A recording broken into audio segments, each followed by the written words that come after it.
Welcome, welcome. Hello, everybody. This is OG Star Wars, your Legends girl, trying to make it in this discounting world.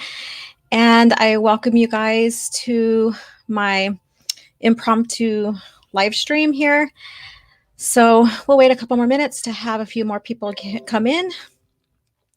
And we're going to discuss how Disney canon is basically bringing everybody back to Legends. So I'm going to share this on Twitter for you guys to come join me.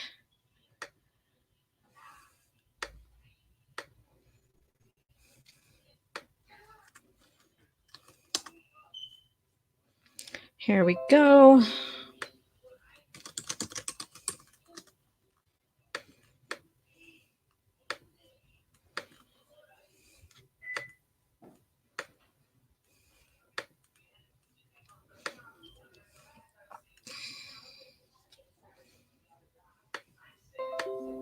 Oh my goodness, these notifications.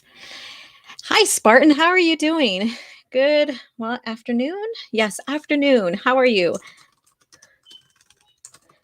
I'm waiting just a couple more minutes before we proceed here. How are you doing in this this epidemic of transition within the Disney Star Wars?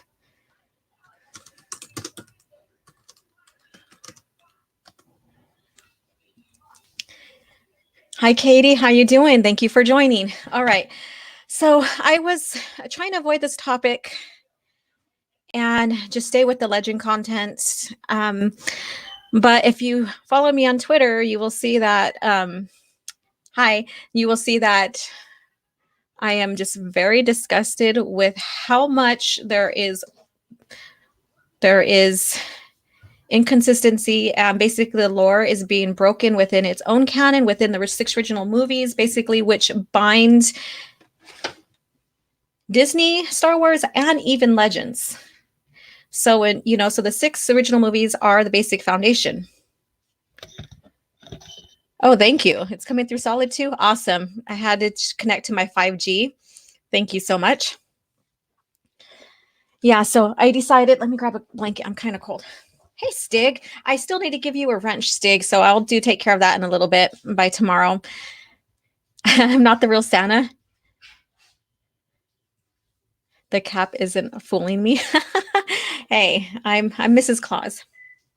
Yeah. All right. So basically, if you read my Twitter, I had a huge rant, and I'm very friggin' disgusted with what I've been seeing with the Rise of Skywalker and Palpatine, and how there's no Skywalkers. Basically, they get all killed off. All that. And again, I was trying to avoid this topic and just give you guys all Legends, because right now, this division that was being created when they made Legends, original EU Legends, and that split that was divided now is all coming together, bringing us together. Let me see. Hi, Stig. You are a Christmas Carol. Oh, that's very nice. Let me see here. Yes. Let me see who's all joining us. According to Christy, hey.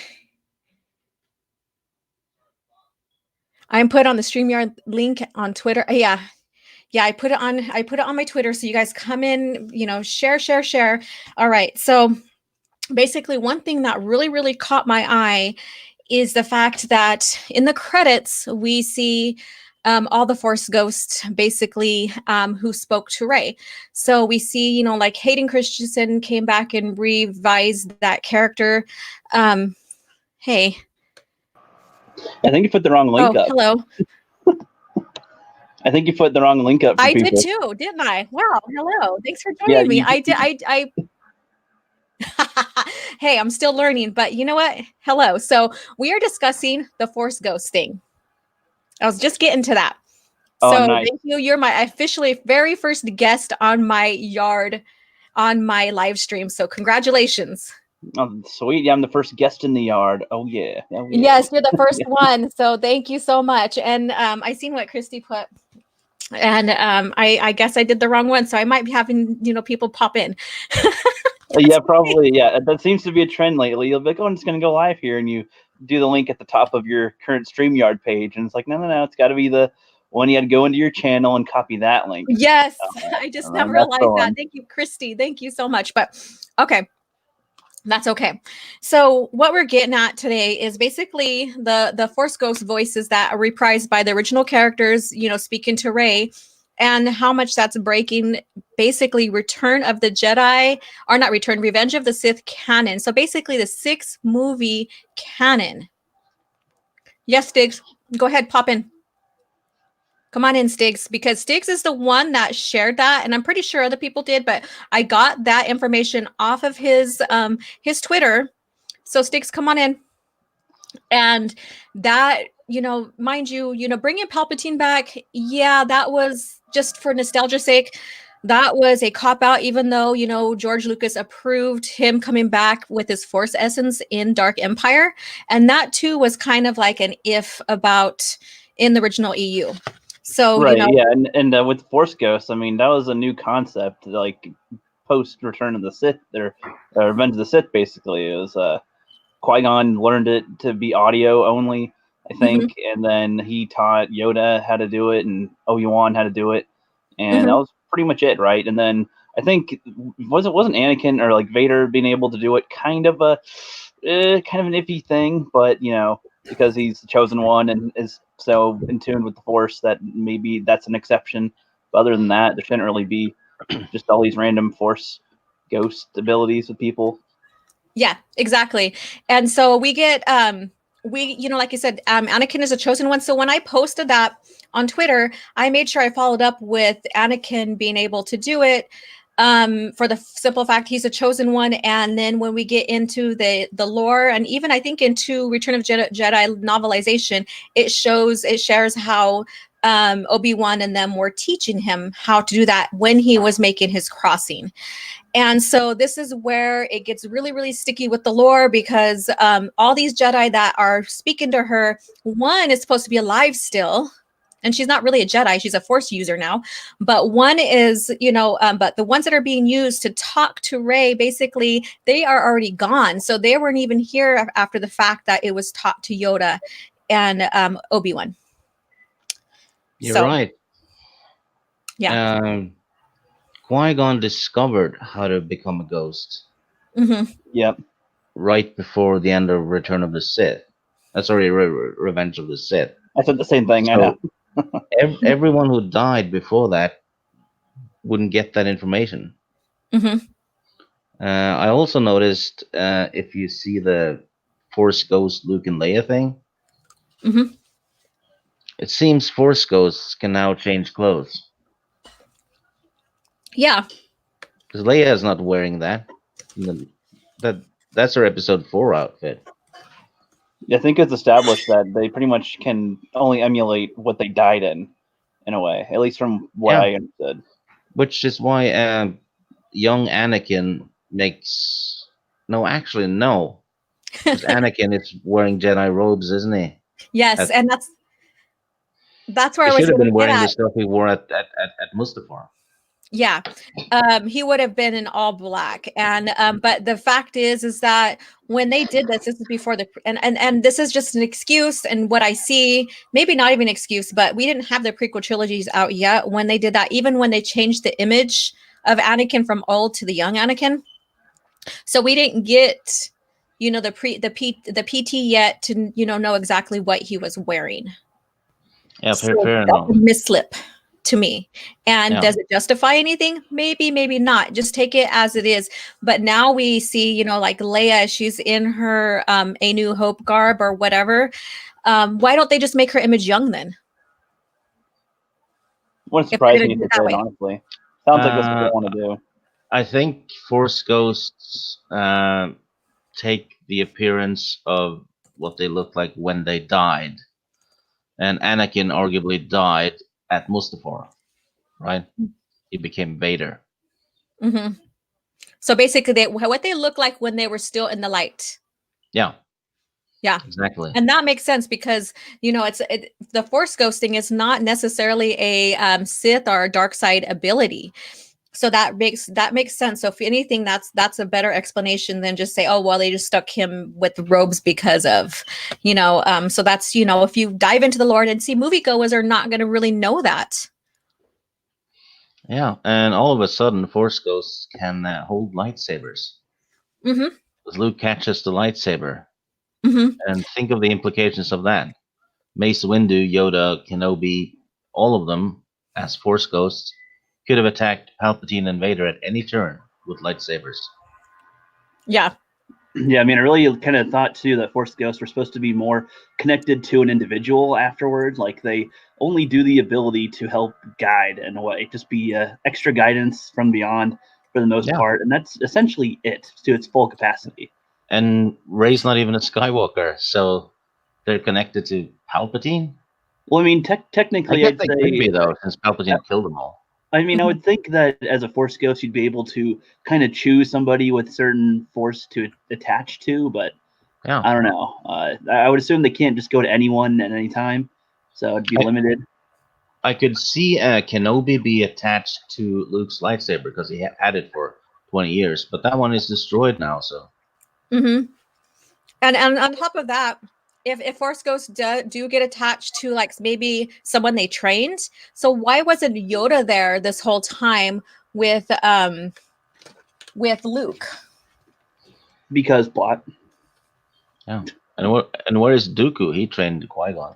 Exactly. But see, the thing is like, okay, so where's Dooku in all of this anyways? But see, he turned dark side anyways, but still, where is the light side Dooku if now anybody can have force abilities? Can they change their light or dark side after death? Yeah. And since Palpatine survived being dust, I guess we should expect Dooku's floating head to make an appearance soon as a main villain. But that would be funny, though, at least. Yeah, because in the canon they've explained that all you have to do is have a lot of hatred and you can survive anything. And I'm pretty sure Dooku was kind of pissed when he lost his head. Yeah, I guess so. So I don't know. It just seems like it's not surprising, honestly, based on the sequel trilogy so far. It's like, oh, there's another dumb thing you did with the Force that you don't understand at all. Okay. Yeah. All right. Yeah. And even in their own canon, they stressed 100 times that Ahsoka isn't a Jedi. She quit being a Jedi 40 years ago, and now she's listed in the credits as a Jedi. And they also killed her off screen, a fan favorite, killed off somewhere, like. So now like is she now is Ahsoka I like basically she was in the Jedi training, so she was a Jedi Padawan. I get that, but she didn't become full-fledged Jedi. She left the Order, which means she left the Jedi ways. So that doesn't mean she's a Jedi whatsoever. And we're talking about a quasi-canon type thing right here, where the Clone Wars now is on Disney's canon, Disney Star Wars canon. And when I was looking at one of the books that are in Disney canon, Disney Star Wars canon, basically it has the timeline in there like the other classic books do. And so the Clone Wars is on there. So basically it's no longer Legends. Yeah, Clone Wars is kind of both. Yeah, that's what I say. It was quasi. Yeah. So it's quasi where it still has a lot of EU or Legends material in there, no matter how much Filoni may have screwed it up or not. But it's that gray area. And I'd rather it stay on the Disney side than keep it on Legends side because of the damage it does with the original Legends. So, but that's a different topic. Both, really. It's the Clone Wars is a problem for both canons. It really is. Yeah. And I respect other people's I have a private chat here. I didn't know that. Oh, Stink Kenobi hates you. All right. So I respect people who love Filoni. We all love our favorite authors, whatever. And but I just don't care for him. And he did contribute to the Legends or to the lore and stuff, and that's all I have to say about that. But let's go ahead and so I digress. All right. So let's go ahead and go back to the Force Ghost stuff and also to Palpatine. And again, how well that is played out with the, and I say that sarcastically, with the Force lightning. Yeah, he's basically going. I can't stop hitting myself because all he has to do is stop using the lightning, and then he doesn't get the lightning in his face, right? That's all he has to do. He can just force push her away. Yeah, why if he's so damn strong in the Force to maintain his life this long, and how in the hell did he survive the implosion? It's not only explosion but implosion from the inside out. Mind you, he falls straight into the middle of the Death Star. So where they blast the reactor, and so how does he survive that? I don't think they explain it, but you know what his death actually reminds me of? What's it? Someone pissing on an electric fence and then not realizing that if you aim in a different direction, the pain will stop. Well, and it's like with the Force lightning, I've heard some people complain about how they allowed other Sith to use Force lightning other than Sidious. Like when it was first introduced in Return of the Jedi, everybody's like, "Wow, that seems like one that only the best can use." And then like Dooku uses it, and to me, that seemed like it was more showcasing Yoda's ability to block it at the time. And then, but now it just sounds like it's literally just a bland thing to do. It's like, oh, here's my little Force lightning. It's nothing big. It's just a little ability I have. It's nothing powerful or anything. It's just a little, Yeah, and also if the Force lightning is as powerful as the guy shooting it out, right? So if Palpatine's Force lightning can make himself explode, all that is coming from his own power source. That's like the maximum volume of his Force lightning thing. So why didn't Luke and Vader explode in Return of the Jedi? That's what I was going to get at. But you know what? The irony of this is that he has all the Sith in him. All the Sith.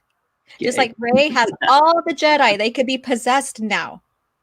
Oh my gosh, I'd love to talk about this, but actually I didn't know that. But you have fun stream. I'll see you later tonight. All right, see you tonight. All right, bye. Bye. Take care and be well. All right, so it's just you and I, Stig. You and I, Mr. Kenobi. All right. And so he has all the Jedi, all the Sith in him, and he's basically being overpowered by his granddaughter. Yeah, who is also incredibly physically strong. Because remember when Mace Windu was blocking his lightning? Windu is a big, strong guy, and he had to use both hands. And really, it was like a big physical effort to just push the lightning back to Palpatine. Yeah. Rey just stands there with one lightsaber in each hand, blocking it like it was nothing. The mighty lightsaber, Skywalker lightsabers, because isn't one? Well, it's supposed to be one. Is supposed to be the rebuilt Luke or Anakin's, correct? Because we don't see her with the silver or the gold or whatever the color that is, the gold or yellow, the piss yellow. Okay, that's how I'm going to say it. She's holding piss yellow. Okay, I'm just fucking disgusted. Yeah, the saber. And so she's holding a reprised one of Anakin's and then one of Leia's, and they're both blue. So it just makes no sense. There's no rising of any Skywalker. We see the last Skywalker, are two of them, son and mother, die. But yet this is like going back into pandering, like, oh, I can be whatever I feel I want to be at this time. So now she's taken the Skywalker name. Skywalker is now one of the 79 genders you can pick. Oh, geez.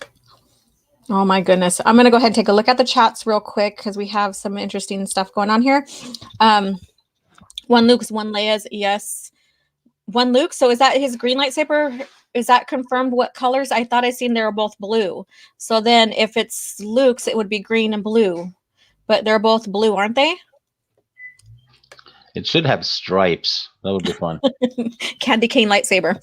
Yeah. Grace or Ray has Mace Windu in here. Oh God. Okay, we're going into parodies of Star Wars now. Oh Lord. Okay, it's Luke's and Anakin's. Yeah, it's Luke Anakin's. Yeah, so she rebuilds that, and then at the end she gets the piss yellow lightsaber. I'm sorry, but I'm pissed, so I'm just gonna call it that. Yeah, which also doesn't make any sense because they made it canon that the lightsaber basically changes color based on the wielder now. It Yeah, doesn't have anything to do with the crystals. I'm going to do a lore on lightsabers here pretty soon. I've been just putting all my material together for it, so that should be coming soon. I wanted it to come out yesterday so we could discuss it tomorrow, but we're not. So maybe we'll That's discuss also it. a big plot hole because when Anakin turns Sith, Mhm. his lightsaber is still blue. But they're supposed to bleed them now. Remember in the canon? Yeah, it's supposed to bleed and turn red. So why didn't But they? it, Why didn't So that goes against that as well, because now he doesn't even bleed his own lightsaber before he is declared Vader. yeah, So I just continuing to just pull, show the hypocrisy. See, I'm stuttering now of this new canon, how much it breaks its own lore on top of just the 6 original movies. We don't even have to go use legends now to say, hey, this is how it was, and it's way better this way than that way. And and then they're cherry picking because they say, oh, JJ says, oh, I'm going to give you guys new force abilities that you've never seen before, but yet everything that we see has been in legends. introducing a new force ability right at the end as a plot point. That's a case of Deus Ex Machina. That's very bad writing. Yeah, we If were they, discussing that last night if too. they had mentioned it in episode 7 or an 8, it would have been good, right? Mm-hmm. But they don't. Yeah. They don't even mention Palpatine. Okay, so does anybody know where Leia's lightsaber comes from? That's not explained, and this is where we get into breaking their own lore again. Okay, so when Disney first acquiesced, actually murdered, whatever you want to friggin' call it, Star Wars, I went ahead and I basically listened to Heir of the Jedi. Basically, that's Luke's story, and it was written just as a time as acquisition, but they changed a few things to fit the Disney lore. But so it's very, very similar. His character is very similar to Legends Luke. However, there's a few things changed. And then I went and read Bloodlines. And Bloodlines basically shares that Leia decided not to do any Jedi training whatsoever, even though Luke showed her some innate force ability, like instinct kind of stuff. She refused any training whatsoever. And this is during the time when she birthed Ben Solo and then sent him off to train with the Jedi, and so basically, or with Luke at his academy. So it shows that she never ever had any contact with Luke for a very, very long time because he left on his own quest. Yeah, it's. Did you notice the lightsaber boo boo with Darth Maul? They released a novel, I think it was, about Darth Maul set before episode 1. Is this canon? Disney canon? Yeah, it's when he kills his first Jedi. Oh, okay. And Sure. yeah, and in the new lore, a Sith can only get a lightsaber by killing a Jedi and taking the lightsaber. That's in the lore, and then they bleed it and it turns red. But Darth Maul kills his first Jedi. Okay. With a lightsaber he already has. Okay. That makes no sense. You got some explaining to do. Yeah, and that's why I call Disney EU is Disney Explained Universe, because their storytelling and their writing is so bad. And then they're I wouldn't even say they have a holocron anymore. And I don't, Leland and his team really kept everything organized when it was in George's hands. So I cannot understand why we have Leland over here now working for Disney Star Wars, that there is no continuity whatsoever. But basically, do we even know his role in this anymore? I'm pretty sure he just has to do what the story group tells him to do. Mm-hmm. He was probably up here, and now he's down here. Yeah. So, So here's Rhino Kennels. Leia gave up her training with Luke years ago. Luke held on to the lightsaber, kept it in, hit on his hit, or it hit on. Yeah, I can't even read. Kept it on Octu. And that's the thing is like, okay, so I think it's supposed to be hut. in his hut. Kept it Okay. in his hut on Arc 2. I seriously need to wear my glasses when I live stream and read all Well, this crap. to be fair, Ryan always sounds drunk anyway. Poor Ryan. He's always getting hit with all this stuff. He's a good sport. Love him. He's a good sport. Yeah, so but like I said, I've only read Bloodlines, so if you want to share where that came from, Ryan, that'd be awesome, because I've only read Bloodlines and I was turned off by that, so I'd never picked up any other lore book whatsoever from Disney. And so if you want to share in the comments, and I'll share that with everybody else, because my understanding is that Leia's like, I did not want to train whatsoever, and that even in the lore, she basically, her and Han, they basically were courting each other right after Endor, and then she birthed Ben Solo. So I mean, I just don't, in my mind, I cannot comprehend where her training was. So I mean, so that's why it does not make no sense whatsoever in the Disney Star Wars canon on where that came from and how that came about. Given what a chicken Kylo Ren is, I think the more appropriate term would be hatched instead of birth. Hatched. He was hatched. Oh Lord. I feel so bad for these actors and actresses, because we seen what had happened in the PT with some of them, and how people perceived him because of some of the writing, and I think they all executed what they needed to very, very well in the prequel trilogy, and I still love the prequel trilogy. I've always have. And yeah, I mean, in any kind of thing that's produced, whether it's written or movies or film or whatever, there's going to be flaws. There's always going to be a flaw in something, or be like, oh, well, this could have been explained a little bit better here, but I do understand where this is going. The PT still kept very much continuity with Anakin's, fall and rise as Vader, and it led into OT.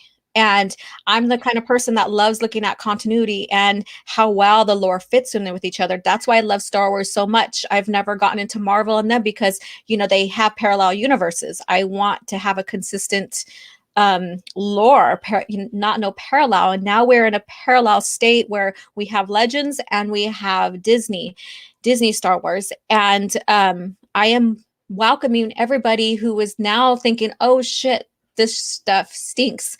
This is bad writing. This is bad lore. They ruined our characters. I am inviting everybody to come over on our Legend side and pick up these books and read how well every single character that were in the movies, how well the arc played out. Yeah, and I guess one of the golden rules in fantasy, and I consider Star Wars to be fantasy, because it's not sci-fi, it's not futuristic. It takes place in a galaxy far, far away in the past, and it has fantasy elements all over the place. Yeah. But the most important thing in fantasy, right, or even the most important character, I guess, is the setting, the world the story takes place in. That needs to be a solid thing. And it's the most important character, because it keeps everything together, and it basically tells the reader how the world in this story works. Yeah. I mean, picture the Lord of the Rings without all the lore from Middle Earth. Yeah. Wouldn't be the same. Or Harry Potter without the rich background of Hogwarts. Yeah. It needs to be solid, and it serves as the foundation of any good story. And the most important thing you can add to it, especially in terms of magic, which is what the Force is, is what you can't do with it is more important than what you can do. Yeah. And there has to be, sorry, Disney, I'm going to say something. Go ahead. Yeah, and Disney does the opposite. They just, this is a problem, let's solve it with the Force. And you know, we're in an age of where participation trophies are given out for anything we do. There's not that merit of earning something, and if you don't earn it, then you lose graciously, and keep trying your best to accomplish that goal or whatever you're trying out for. Now we're in a realm of, you know, like, oh well, you get a participation trophy, and you do. So we're seeing it now in Disney lore, or Disney Star Wars lore, where everybody is a Jedi, and so nobody is now significant, or not a Jedi, but everybody has a force ability now. No, nothing significant about being a Jedi or being a force sensitive. You know, we do have in the lore that the force does bind life, and that's a life essence, but not everybody can harness it. And that's what made it a mystery. Not everybody can harness it. And that's what made Anakin the chosen one, because he had the highest, and I'm using this, and if people don't like it, I don't give a shit. But has the highest midichlorian, basically cells that basically harness the force. And that's how I seen it. It doesn't spoil the force, it just shows your force ability, how much your cells, your living cells, can harness the force. That's how I see it. And now that's irrelevant. Yeah. Spartan Jeremy, midichlorians. Yeah, so I mean, people cringe on that, but when you look at it, it doesn't dissect, it doesn't make the force less a mystery. It just makes the person who uses the force, makes you understand a little bit more why someone has more of that ability than others. And we still have, like in the original EU, we still have force users and even Jedis who can harness more force or less of it. And one great example character to that is Corran Horn. He can't do telekinesis, but however, he does have the ability to absorb how, I don't know the name of this, but be able to take on pain and use that pain, you know, and you know, so I don't, like I said, I forget what it's called. So anybody knows that, please put in the comments. So, but he has other force abilities that other Jedi cannot use. And from that, he became a master. Midichlorians are just an indicator of possible potential, Exactly. and it makes perfect sense because some families are strong in the force. That's what they say, right? Which Mm-hmm. means bloodlines, Mm-hmm. which means blood, which means midichlorians in the blood. Yeah. And then what pisses me off even more is that the Disney Star Wars is like, oh, well, you know, it's not shared in the lore before that you can be anybody to use the force. And I'm like, the movies, the prequel trilogy, which is basically your foundation for everything, it shares that already. What the hell are you doing? Technically, anyone can use the force, but you need Mm-hmm. to be force sensitive Mm-hmm. to be able to do it. Yeah. Otherwise, you don't even sense it. Yeah.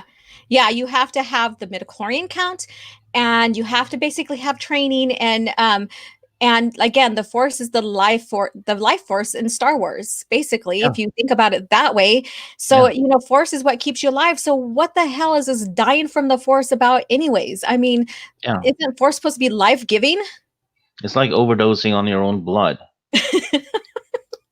It's all okay, I got to calm down now. Okay. My yoga techniques need to kick in here. I But don't do yeah, yoga, and I'm calm as yeah, I try to American. stay away from all of this. Like yesterday, I was like, I just need to step away. My heart is with Legends. My heart is on that side. That's where the original lore came from, and the original is always much better. And I think a lot of people are finding out that the original is always much better, and the DT is the proof of this.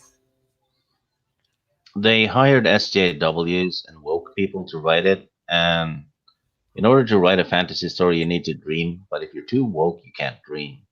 Hmm. Does that Yeah, make sense? yeah, and you know this.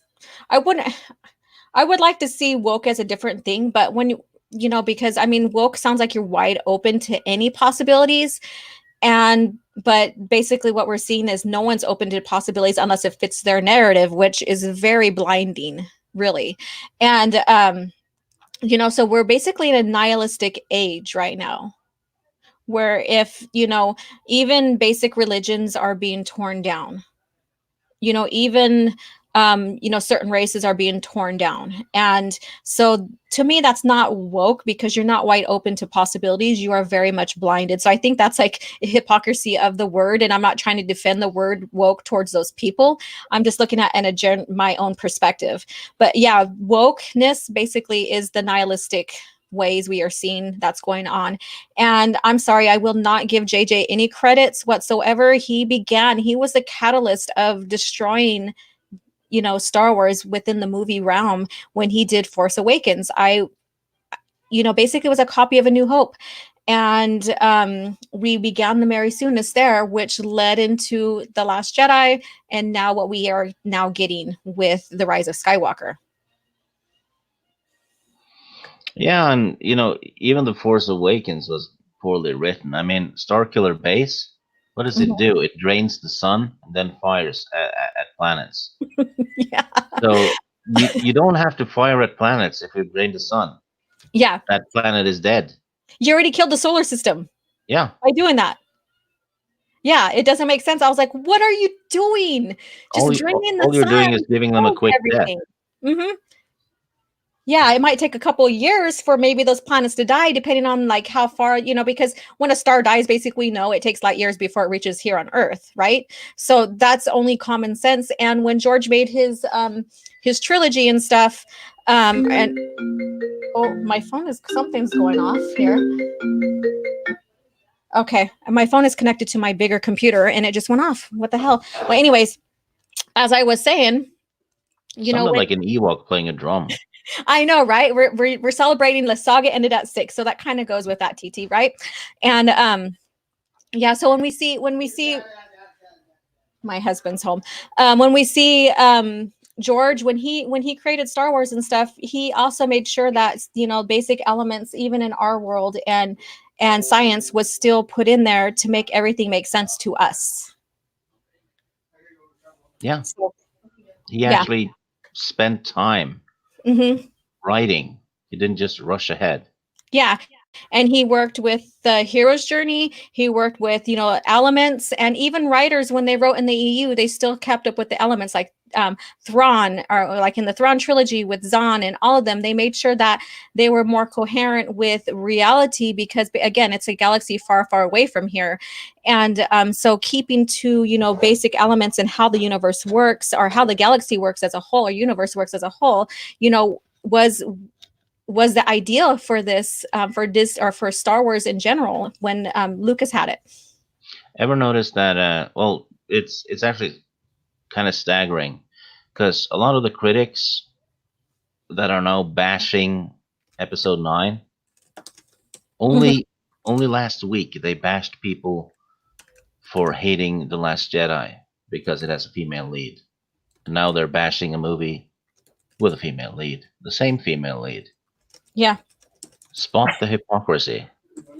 Yeah, there's huge hypocrisy going on with that. And, you know, and when looking at being a woman, as a woman Star Wars fan and stuff, you know, we've never given the opportunity to speak out if it was against their narrative.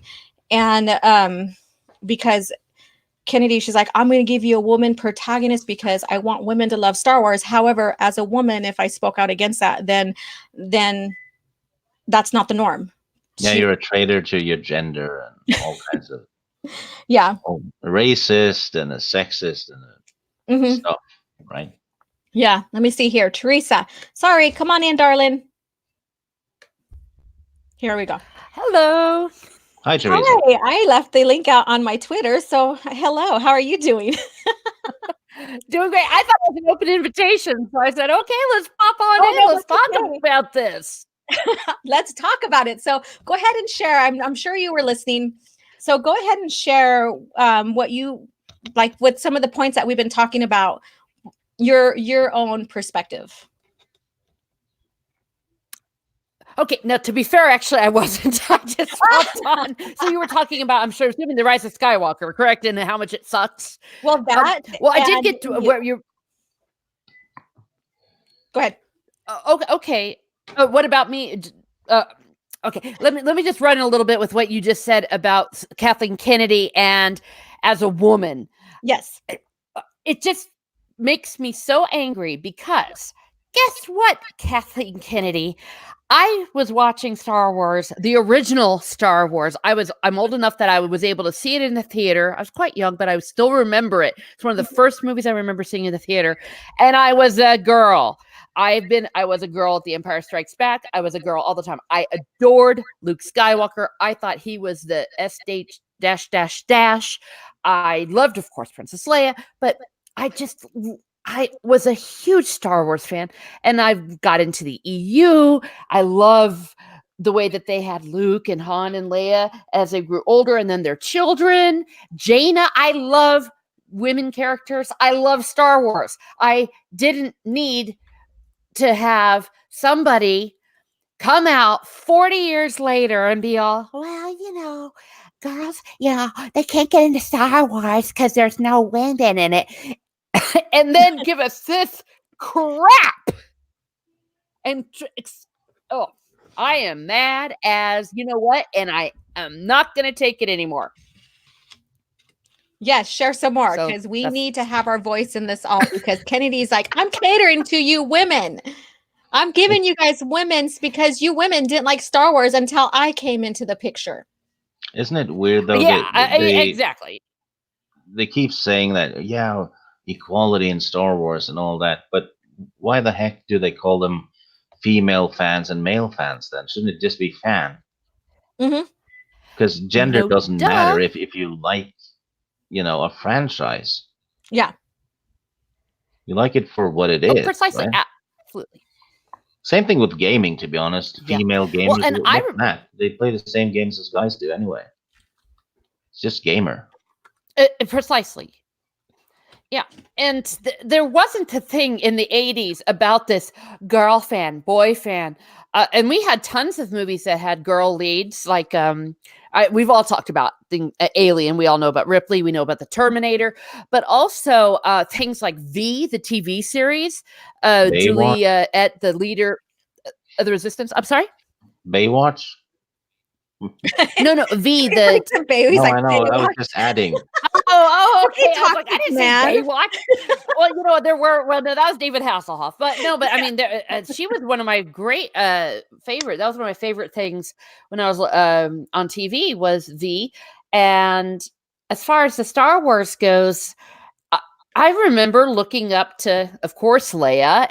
I wanted to be Leia. One girl wanted to be Leia. But also we had Mon Mothma as a head. It wasn't like women didn't exist. And the next generation, the little people in my family who are now a little bit older, for them, their big hero was Ahsoka. Yeah. I remember when strong female lead. Mm-hmm. Yeah. Well, I also want to raise you Dana Scully. She was in more episodes of the X-Files than Mulder was. Oh, that's true. Mm-hmm. Yeah. Speaking of the X-Files, we had all of those. Here's Drew. Yeah. Hello. Yeah. I couldn't help. We had but Buffy click the Vampire Slayer. Yeah, I couldn't help but click the link, man. Oh, I'm fired up. I'm so fired up.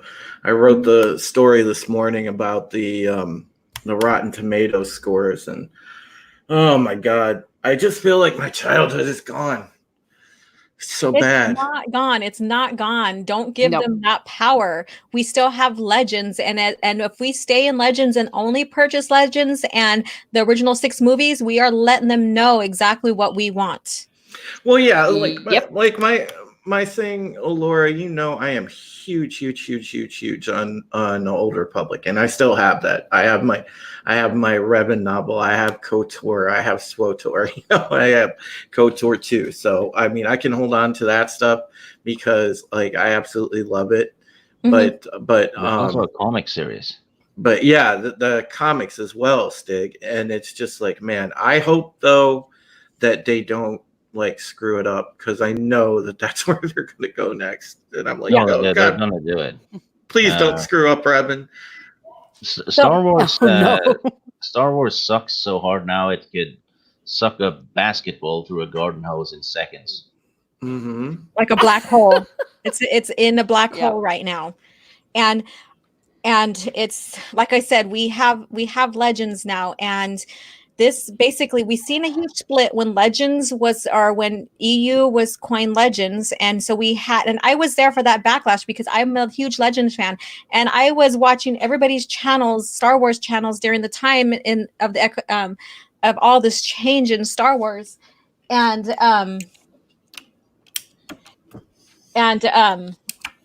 I've seen this implosion of and the split in the Disney or in the Star Wars lore. And I was attacked for defending Legends. And I still am today, but it was very predominant. But now that we have Rise of Skywalker coming out, I'm seeing that now. Even on my Twitter, I had to block someone because I had a Disney defender on there trying to raise hell on one of my Twitter accounts or my Twitters. And so we're seeing this now, and all we can do now is just make this initial stand, welcome everybody coming into Legends, keep continuing to share that as well. Now we are, and I'm not going to stop anybody who still likes it, who still likes Disney Star Wars, as long as you don't come over here and talk shit to me. I will respect your opinion, and I will hear it. Well, I think there's a good point. Yeah, I think there's a really good opportunity here. You know, a lot more people are going to be opened up now to the full library of Star Wars content and be able to come in and explore the EU, and that can only be a good thing, you know. And so so I am excited to see that because you know, the whole thing with this evolution and how Disney has royally like screwed the pooch with the franchise. I mean, a lot of people are now open-minded to it, whereas in the past, and you know this, Alora, over the years, I mean, there was that little battle within the fandom where, you know, there was the EU haters and then the people that were all about just like the hard canon, and everybody, every day there's an argument about canon. And now, like, people are just like, hey, it's good Star Wars stories, so I'm going to dive into the EU. You know, so, hey, look, come on board. You know, that's what I say. Yeah. Join us. We have cookies here and good stories. Now, on the Ahsoka fans, and I read this right here, Crazy Eye Jedi, Ahsoka lost out to Alana Solo, and oh my God. Okay, so we're gonna still go back on Ahsoka's part here, what happened with her, but you know, we have Alana Solo, and she was basically another person that we didn't get to expand on after Crucible, and we do have like a descendant of a Solo in Legacy comics, and we have no idea, did she come from Alana or did she come from Jaina still? We don't know. I mean, I'm pretty sure she didn't, because the Fel Empire, all those descendants from that are from Jaina and Fel. And so we don't have the expansion on that anymore, and we don't get to see if Alana is really going to be the Jedi Queen and help with the new Jedi Order. If she or Ben Skywalker, I'll make that clear, Ben Skywalker, are the ones that are going to be the Grand Masters of the Jedi Order before Cade and Nat came into place. You know, Ben Solo doesn't even make any sense because Leia only saw Ben Kenobi for like 5 seconds. Yeah. And Han Solo didn't even like him. Yeah. Yeah. That's a good point. Even though Belle was like, because, you know, Belle knew Obi-Wan. Yes, we knew that. And Belle Organa, you know, had a lot of respect for him. So yeah, Leia did know of him through her dad, but Luke Skywalker is the one that grew up knowing him personally. Also, Bale would have called him Obi-Wan Kenobi. Yeah. Yeah, Luke was the one that had the connection with Obi-Wan. And even then, it was not a huge one. I always want to be back in defending Uncle Owen and Aunt Beru. They were the ones that raised him for, 20 years of his life. It would have made sense if he had been named Bale Solo. Yeah. That's what I thought. Because of her beloved father. Absolutely, that makes sense. Was killed by the Empire. It would be honoring everything she lost, right? Oh. Yeah, that would be a great honor, and it would make perfect sense because, in Legends we see Leia had a hard time, and but she did make peace, but she had a hard time with her own Skywalker legacy and her own Force ability and heritage with that. However, we do see her arc go into making peace with herself, finding out about her dad and all this stuff, and finally having kids. The reason why she didn't want to have kids in the beginning in Legends is because she was afraid she was going to create another Vader. However, we don't get this here in Disney. She's all of a sudden, screwed Han basically. And I love both characters, but this is Disney, Star Wars we're talking about, and got pregnant. Yeah. Ever And since that, and she's Home not had to make afraid. love solo. And she's not afraid that her son's going to turn out to be dark. Just like she was afraid that any kids of hers were going to turn out to be dark, but she made peace with herself. So it makes a lot more sense in her character arc in Legends, on her evolution of making peace with her heritage. Yeah. Yeah. So let's go ahead and look at the chats here. And it also took time. It wasn't done overnight. Yeah. Says this is Dr. Gages or Jagus. Dr. Jagus. Jagus, sorry. See, I will rename you guys too if I cannot pronounce your names. All right. That's just a warning. I would like to thank all the Russian hackers that got the leaks from Lucasfilm with the help of their mad skills and NES power gloves. Oh my God. 10 out of 10 for that power glove mention. Wow. That's awesome. Yeah. So, and I haven't had, I want to, have some people be moderators in here, and I haven't had a chance to do that. And I don't know how to do it from here on my end. So if anybody can tell me right now, I need some moderators here pretty soon. You do it on the YouTube chat. Okay. You just click the dotted lines next to the nickname of the person you want to moderate. Okay. I nominate Tommy because he's like the moderator of every single Fandom Menace channel, it seems like. He is, and he's everywhere from the beginning for me too as well. So I'm going to go there right now. Tommy, you're going to be knighted by me, one of my Jedi Knights. Oh man, he's literally everywhere. I might just make him one for my channel just because. That Tommy is a lost hope. Yeah, Teresa, I like joke around. I call him like multiverse Tommy because he's like seriously in every channel. He's a mod in my channel too. All right, so Tommy, you are now knighted by me. You are one of my Jedi Knights, and that's what I'm going to call you guys. You once you're a moderator, you're one of my Jedi Knights. Oh, that's great. Yeah. So welcome, my first Padawan. That makes you the master. Yes. I'm the yoga Jedi master, So, all right. So let's go to Ahsoka. Baby Yoga? No. Yoga Jedi master Kenobi, okay? Get that straight. No. I'm sorry, I'll be in the corner. Yes. Where's the dunce hat for you? I'm just going. Oh, she said she's gonna put the dunce hat on you. Ouch. I'm just playing. Love you, Stig. You're awesome. He's like, no comments whatsoever. All right, so let's go back to Ahsoka. So now we see, because the original topic that we began here, Teresa, was basically the Force ghosting. I was trying to keep quiet. I was just gonna stay with Legends, and just not necessarily ignore everything that's going on with the downfall with Rise of Skywalker, but just my channel's about the Legends. It's about the EU. So I was going to go ahead and just let it slide, participate in other people's conversations, and just let it be. But after seeing the credits for the Force Ghosts and all that, it's just, I'm like, I'm done. You know how they have the stages of emotions? Yes. I finally got fed up. I've been fed up before, because I was fed up when Legend or EU was coined Legends. I seen all this come down. I seen the hints of it in the comics, and I tried to keep on telling people, watch the comics. Look what they're doing with Anakin in the comics. Look what they did with Padme. Even though it may lend to him making Anakin or not, or just possessing him, or keeping an eye out on him in the comics and Disney comics, it still shows that they are retconning. Yeah.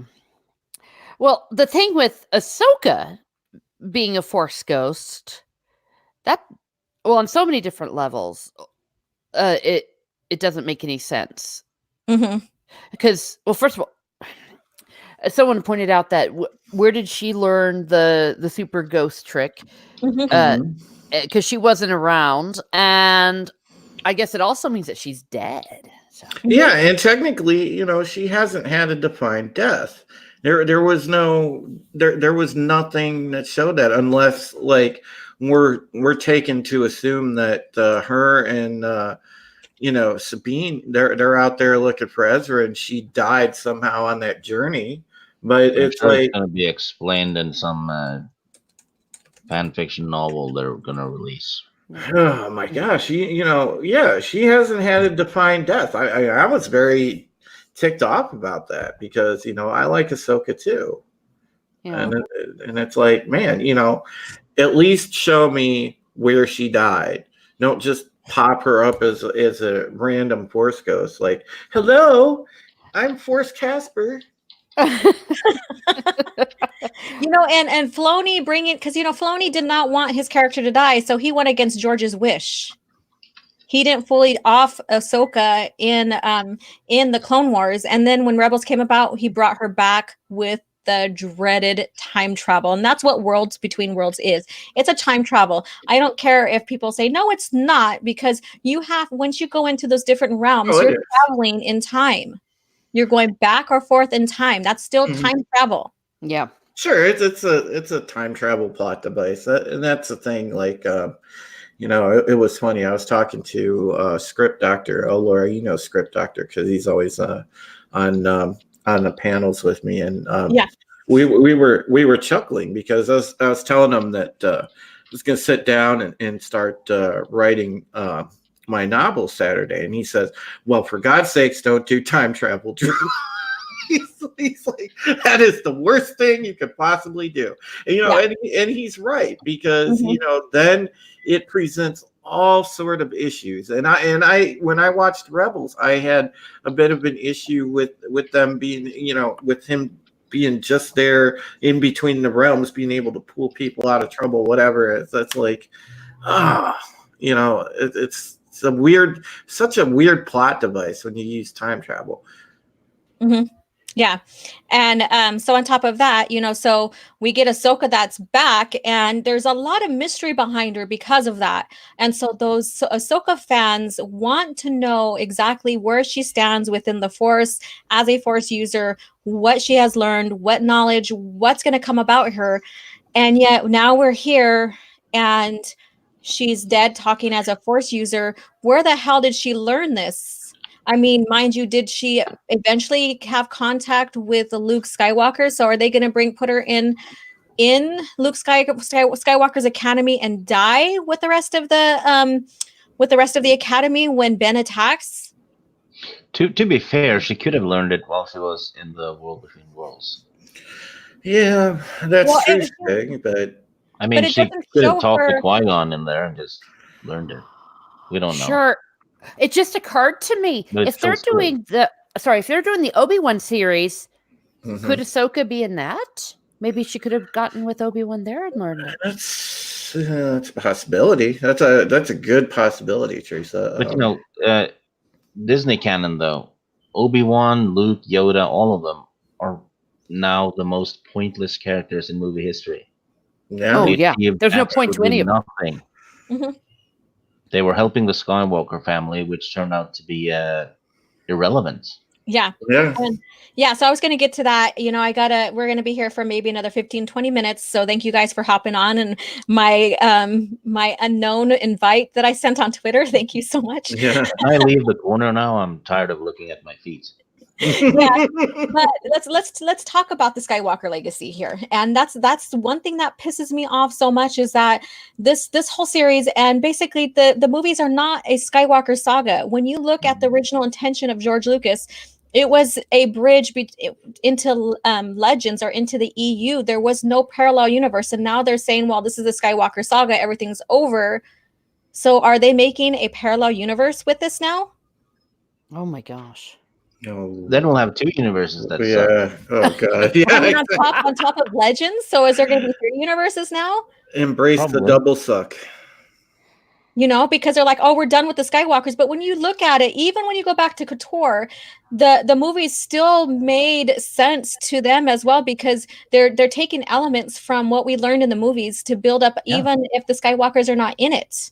Yeah, and the KOTOR game, the first one, was brilliantly written, and it was Yes, it written by was. a gaming company Mhm. with a lot less budget than Disney has. Mhm. Yeah. So how could they do something that good? Well, Disney couldn't. That's back when BioWare had writers, Stig. Yeah. Well, and it George was done by people that cared, people that were fans. Yeah. Exactly. And Now we George have was diversity. brilliant bringing in his writers and licensing out to writers, contracting with them to build upon this lore. And I don't care what anybody says, George was involved with everything in his company, even if it's down just approving the storyline. When it came to his beloved movie characters, he had 100% say.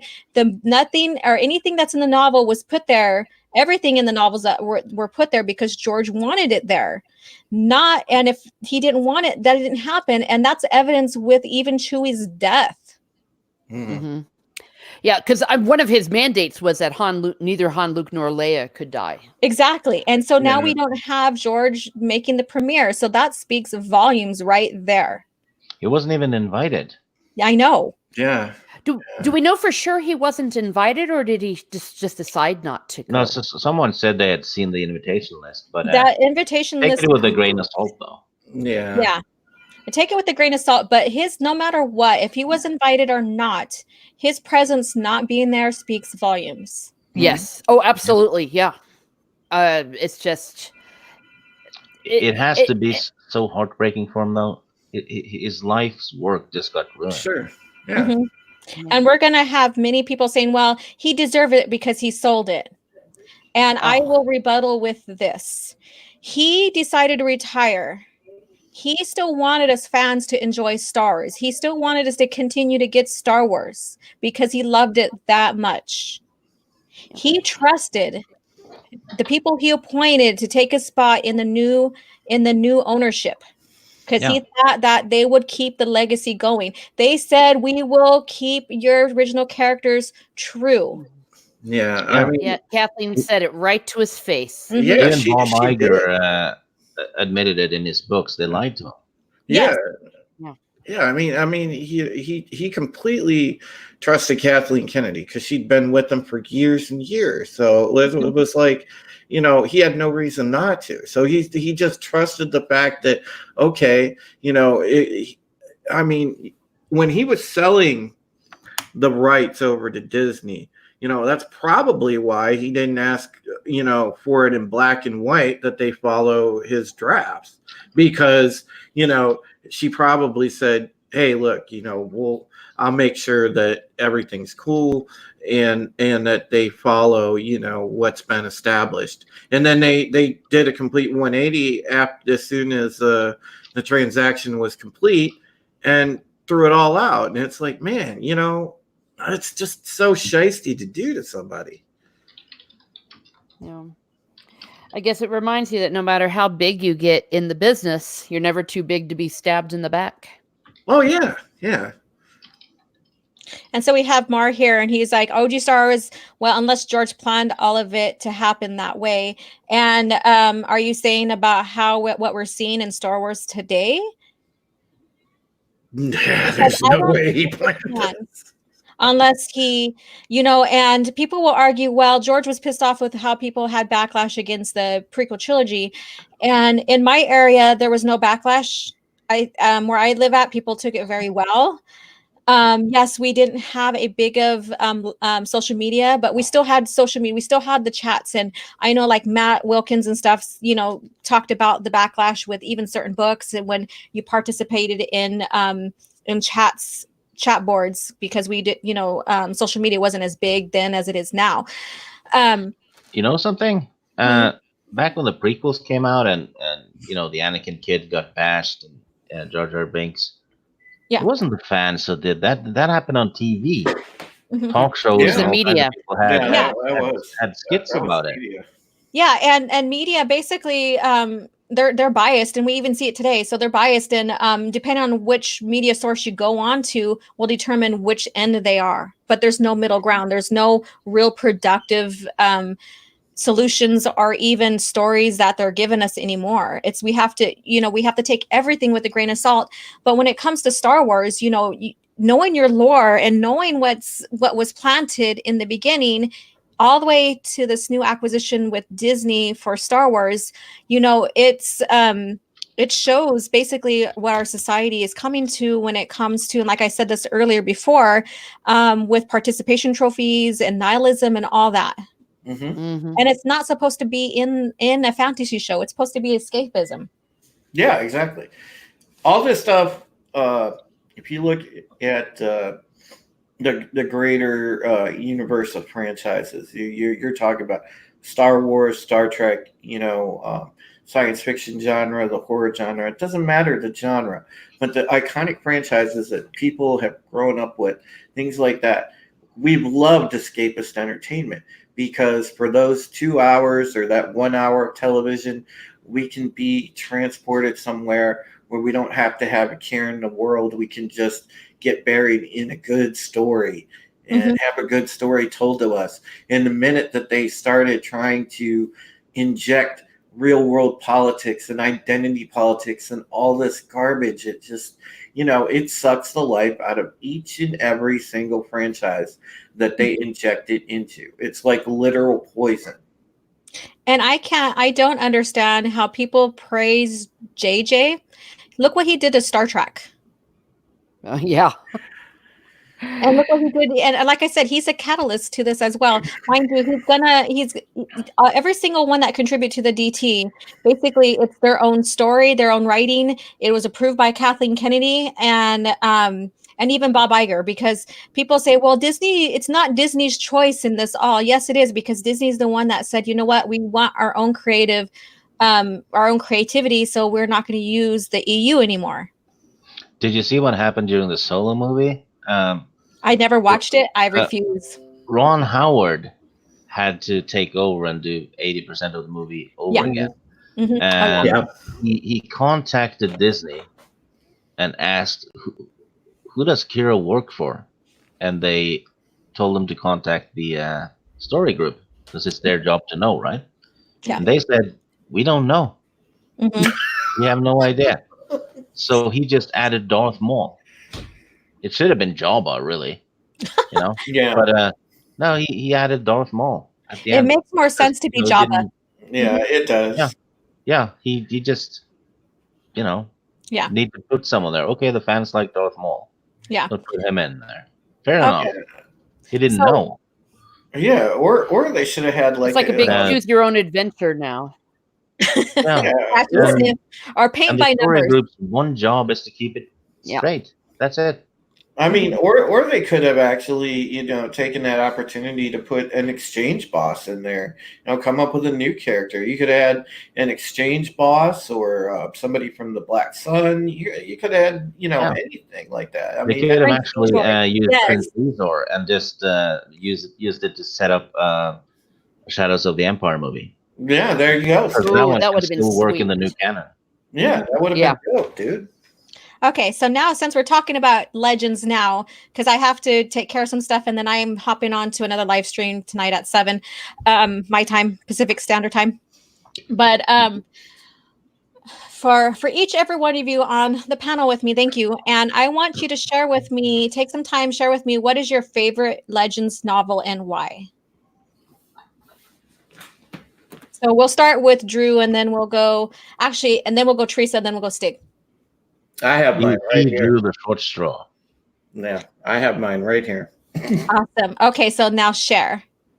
Okay, I enjoy Revan obviously because of the wonder that was just the amazing experience, like Stig said, of playing KOTOR for the first time, and it resonated with me.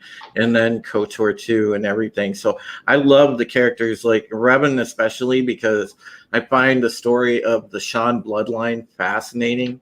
I love the dynamic between Revan and Bastila, and and then moving on to KOTOR 2, like introducing Mitra Surik. I'm just so very passionate. Can I make a little side comment? Mm-hmm. The lady who voiced Bastila also voices Ayla Secura in episode 9. Yeah. Jennifer Hale. Yes. Yeah, she's very good, by the way. Great voice actress. But yeah, I'm very, very passionate about anything like Old Republic era, specifically, anything to do with the KOTOR stuff and whatnot. And I did take some issue, with the actual book, the Revan book, because there were some things that I felt could have been executed better in the overall story, because I didn't like how the Jedi exile Mitra Surik got essentially killed off. Which, sorry for the spoiler, guys, if you haven't read the book, but yeah, that bothered me. But overall, it was a good book. But I still prefer the deeper experience in the games, because they're just so well written, and even SWOTOR is well written. Yeah. All right. So I'm going to share this real quick and then we'll go to Teresa. All right. So Darth Bane, basically, with Ryan and Lethal Lightning, the next trilogy we're going to be reading is Darth Bane trilogy. So if you guys haven't had a chance to pick up that series, go ahead and pick it up. You can listen to it on Audible. However, it's abridged. So that means some of the overall story is going to be shortened for the plot. And pick it up. And I don't have, I wish I didn't grab the time frame with this, but just go ahead and pick it up now and start reading and join us in that review, that book club when it comes, and I'll post more information about that. All right, Teresa, go ahead, share. Okay. Well, my favorite I like to think of as one big story is the Thrawn trilogy and then the Hand of Thrawn duology. I think that those 5 books make a perfect arc. The Heir to the Empire, The Dark Force Rising, and The Last Command. That's what shows us 5 years after what's been going on.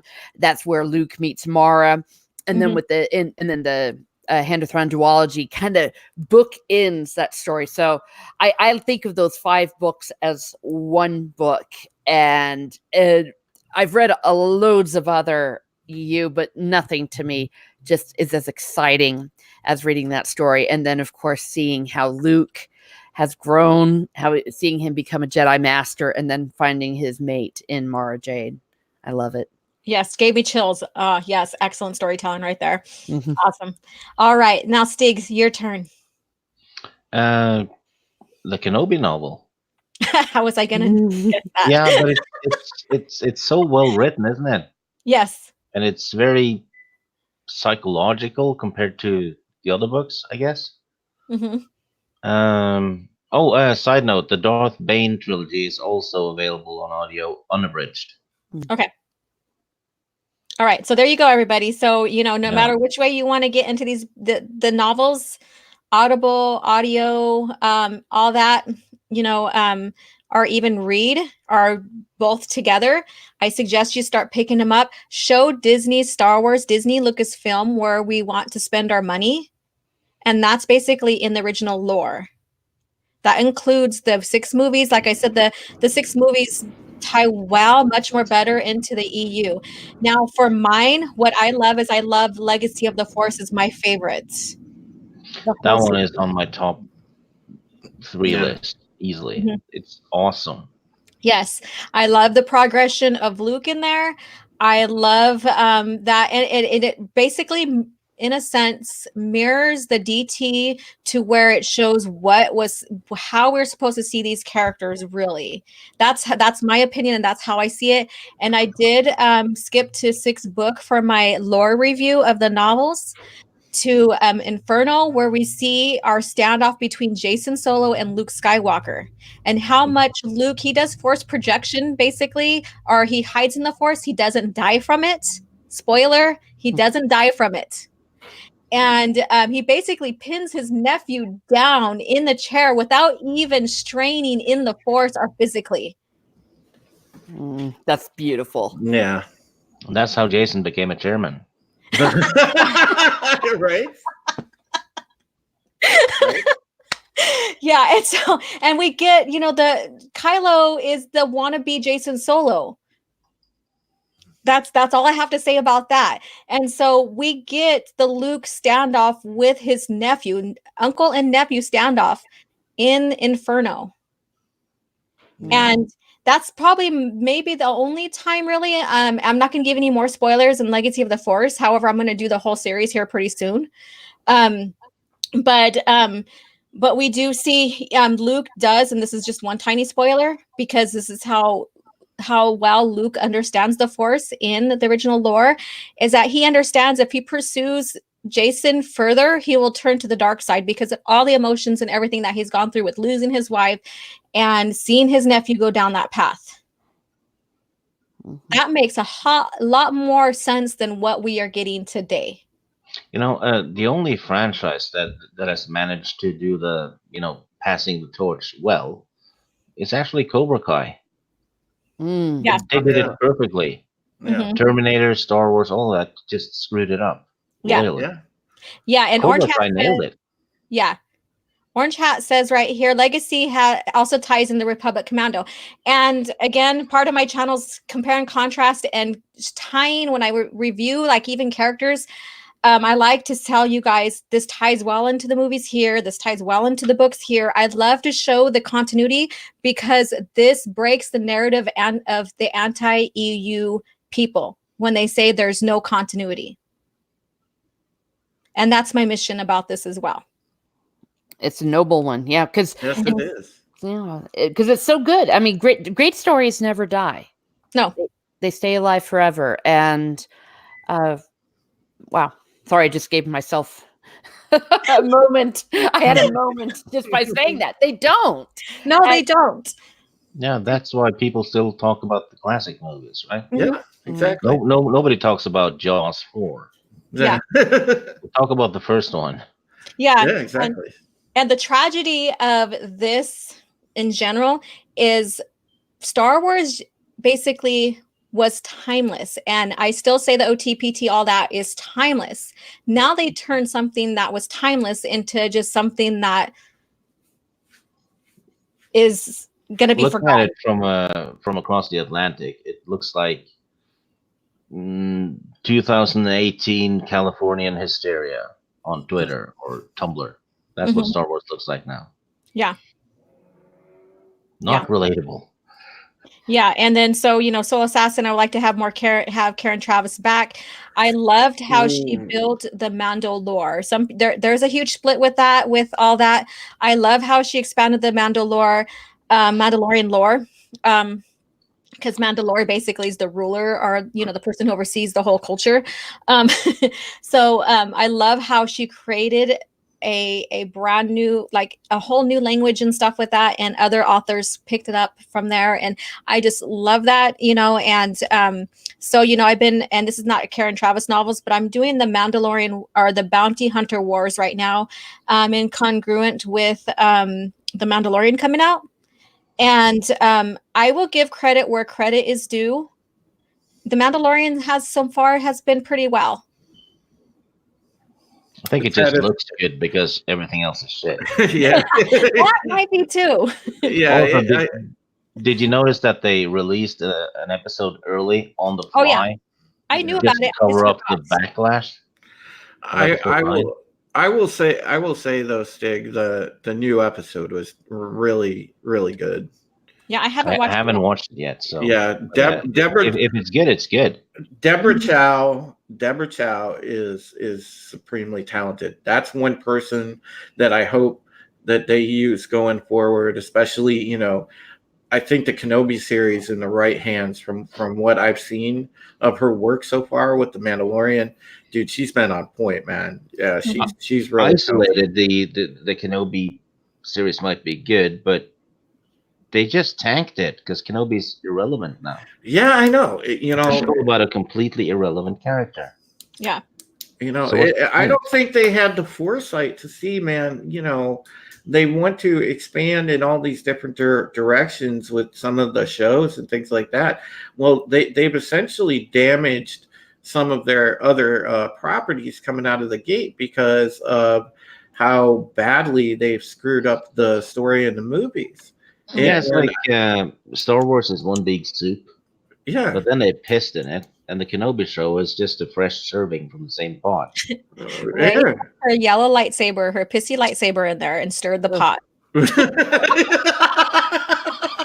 Well, and sure, that's enough. Oh my gosh. gosh, Laura. If you do that, you're in trouble. I'm telling you, I mean, I was like Wow. so enraged this morning. So I did like a 5, like continue, like my Twitter stream right there. Like I had to keep on adding to my Twitter what I had to say. And I was like, I wish I could be on live stream right now so I could just tell everybody face to face how I felt. I'm since then been calmed down. And I was avoiding this because I'm like, I'm just going to continue to advertise my channel, give everybody Legends because everybody's going to be flocking to Legends now. Yeah, people are going to get fed up with No. Rise of Skywalker stuff very soon because you have I like would've- 500 channels doing the exact same Mhm. stuff. I would have given my left arm though to see that stream when you were fired up as you were. Oh, I was like in almost in tears, rage, pissed when they Oh. did this, and I was like, I had enough, and yeah, I went to the dark side. Yes, I did.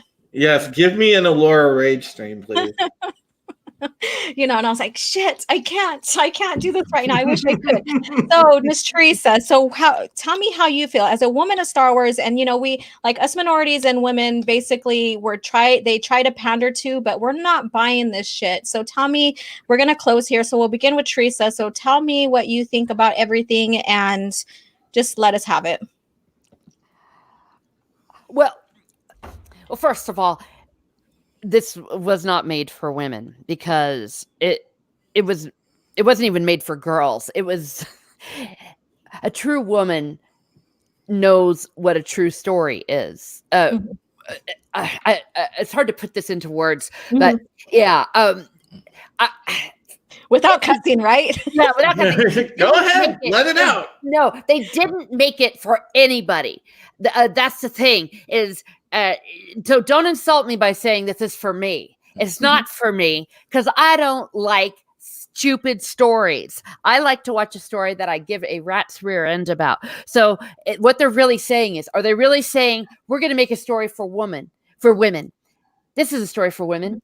A story that sucks because apparently women can't have good stories. That's absurd. It goes against history. For the love of everything, look at the great classics, Jane Eyre. I mean, 200 years ago, they had better stories for women. For the love of everything, when there was real sexism. Yeah. Bonnet movies, man. All those books, Pride and Prejudice, all those great stories about women, Beauty and the Beast. So don't be telling me that. This isn't a story for women. This is... it isn't even a story. There's no coherence to it. And if they really gave a rat's rear end about what made a story, well, by golly, you had probably the greatest story ever with a woman. You had Mara Jade. So STFU. I just love how you abbreviate that. Exactly. It was abridged. Yeah, there you go, Teresa. All right, Drew. Now give me your 2 cents. All right, so I'm gonna do like a little bit different angle here because being a Filipino man, being an Asian person, I am really ticked off about how they used a beautiful lady like Kelly Marie Tran. They absolutely gave her a token role. It was actually very insulting to a large degree. And then like even in TLJ with their sister, who was also I believe an Asian actress, wasn't she? It's just they say that they're being diverse, but really they're just tokenizing these roles and throwing them in to say, hey, look, we've got the diversity soup. Yay! Stir it all in. But really and truly, in a lot of ways, the way that they're portraying these people it doesn't do the actors justice. One, and number two, it's sort of insulting the way that they write them. I mean, look what they did with Finn. You know, as much as he's involved in the story, he's still very tokenized. And it's I mean that upsets me to a degree, because they say, oh, you know, we're all for diversity. No, you're not. I mean, don't give me your bullshit. Miss me with that, Disney. Come on. Yeah. You know what they did with Finn? If you actually narrow it down, they took a black man, made him the janitor and a slave, and he runs away. And when he runs away, a white man gives him his name. Yeah. Later on, the guy who owned him lashes him across the back with a lightsaber. Yeah. How is that not racist? Yeah. Technically, Oh you my could gosh. look at it that way. That's what they did. Okay. And then they made him the buffoon. That is a horrible stereotype from the old racist days, the way that they would portray African American men. Could you guys, real quick before you go, Alora, could you guys imagine if they could have actually written Finn compelling, you know, even made him force sensitive? Here's a man that turned away from being a stormtrooper and stood up for what's right and ends up being a hero. That would have been amazing, but they totally missed the mark. Yes, they did. Yes, they did. And, you know, I pointed out in the past too on how they wanted to bring in diversity, but they brought him in such a terrible way. They brought him in as stereotypes. Yeah, if a character is only in it to represent a skin color, that character will only be skin deep to begin with. Yes. And so we're going to go to Stig now. You know, look at my panel. We're diverse here. We're Star Wars fans. You didn't have to pander to us. So Stig, take it away. What was the question again? Okay, so basically your own thoughts about what's going on now with Star Wars, whether you want to go into the part of the representation towards you as a fan. What I'm looking at is something that's not Star Wars, but it has the logo. Yeah. That's what I'm taking from, because if they hadn't shown a lightsaber or the Millennium Falcon and the logo, I wouldn't even have known it was a Star Wars movie. Yeah. It doesn't feel like Star Wars at all. It feels, I don't know what it is. It feels like something from the Sci-Fi Network, right? Yeah, you know, Stig, this isn't even great value Star Wars. This is like Dollar General brand Star Wars. Yeah, it's just I think I've said this before. Star Wars was created by one man doing using a lot of hard work, research, talent, and love. That's what created Star Wars. Yeah. It had a heart and it had a soul. And that's why it resonated with everyone. The stuff we're seeing now is created in a lab by a bunch of cold scientists that are just pushing it out on an assembly line. Yes. That's the difference. And I will add this as well. Sorry, Stig, I didn't mean to interrupt you. That's okay. They took the heart out. And guess who that heart is? It's in the toilet with the urine lightsaber. George Lucas is out, and the heart of it is the Skywalkers. I don't care what people may say. The Skywalkers, basically, the whole story, everything, the lore and the history began with the Star Wars or Skywalkers, and it continued their legacy. No matter if you've seen just prophecies of them in the beginning in like 3000 before, all the way into Legacy of the Force. It was not two separate things. That the Skywalkers weren't just one element; they were the element. Yeah, it's Star Wars is based a lot on mythology, and mythology at the heart of it is a family drama. Yeah. Yes. All the gods and stuff are related, right? So it's basically a soap opera because you keep betraying each other and sleeping with the wrong person, and evil kid shows up. That's what Star Wars is, right? And what they've done now, they've taken the family element out of it, Hmm. which is the whole point. Yeah. It's it was. gone. It's like someone making a new Bonanza show and there's not a Cartwright in it. Exactly. Yeah. There you go. Yeah, All doesn't right. work. All right, so we're going to close here because I have stuff to do before I have to go on another live stream. But you'll find me on the find me with Jeff and at the Fandom Collective, Ruth. We are going to do a Christmas special here tonight at 7. So I'll share the link as that time goes. It's shared already on my Twitter. I'm tagged into it.